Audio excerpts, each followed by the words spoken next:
Naam, leo tunamalizia topic yetu ya PPH, postpartum hemorrhage, massive loss of blood after giving birth. Kipindi kilichopita tuliona sababu moja miongoni mwa sababu 4 za PPH. Ziko sababu nyingi sana za PPH, lakini zimekuwa grouped katika makundi manne, zinafahamika kama 4 T's.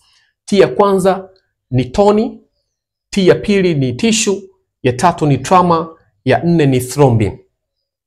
Kwa kawaida baada ya mama kudeliver mtoto, fiziolojia ya kawaida ni kwamba uterus inaendelea kufanya contraction. Contraction ya uterus inafanya zile placental arteries ziweze kuclamp, yani ziwe clamped, ili kuifanya bleeding isiwe endelevu.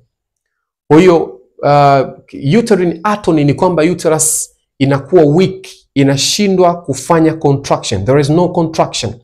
Kwa ikishindwa kucontract, zile arteries zinaendelea kubleed.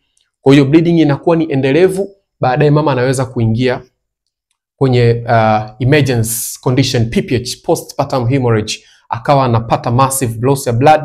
Na ziko sababu nyingi ambazo zinafanya uterus kuwa weak, lakini the common causes inaweza kuwa ni multiple pregnancies.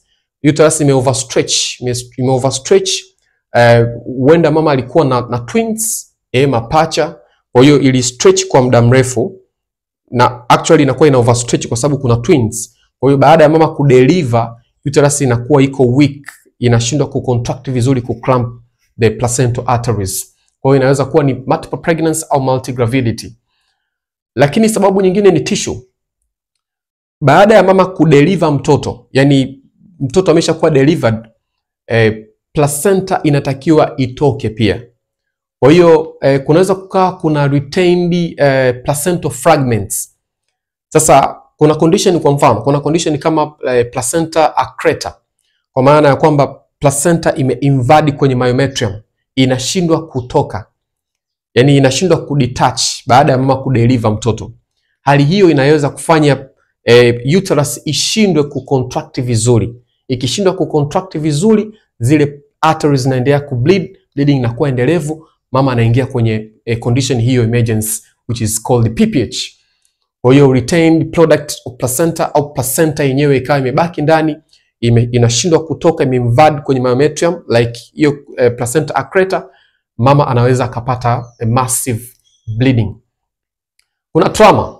Trauma, mama anaweza kama amepata amechanika, amepata tear kutokana na macrosomia, yani mtoto alikuwa ni mkubwa, big baby, macrosomic baby. Kwa hiyo inawezekana mtoto alikuwa ni mkubwa, wakati anatoka mama akapata tear, akachanika, perineal tear. Kitendo kile kinaweza kufanya ile bleeding ikawa endelevu, mama akaangukia kwenye hiyo emergency. Lakini pia kuna medical equipments. Kuna kwa mfano kuna vifaa ambavyo vinatumika wakati wa kuzalisha mama, kama ikiwa leba yake kidogo ina changamoto. Kwa mfano mama anaweza kufanywa incision ya like episiotomy, a small cut, ambayo tunaifanya kwenye vagina kwa ajili ya kuongeza njia. So hiyo pia inaweza kufanya bleeding ikawa endelevu, mama akapata tatizo hilo la PPH. Lakini sababu nyingine ni thrombin. Thrombin, huenda mama ana magonjwa ya blood clotting disorders, magonjwa ambayo yanafanya damu, mama akipata bleeding yake inakuwa ni endelevu, yani ana blood clotting disorders. Inaweza kuwa ni genetic au inaweza kuwa ni obstetric complications. Kwa mfano mama alipata eclampsia au alipata abruption of placenta, baadaye akaja kudondokea kwenye complication hii ya DIC, disseminated intravascular coagulation, kitu ambacho kikafanya bleeding ikawa endelevu, damu isistop, akaangukia kwenye PPH, postpartum hemorrhage. Now, how do we manage?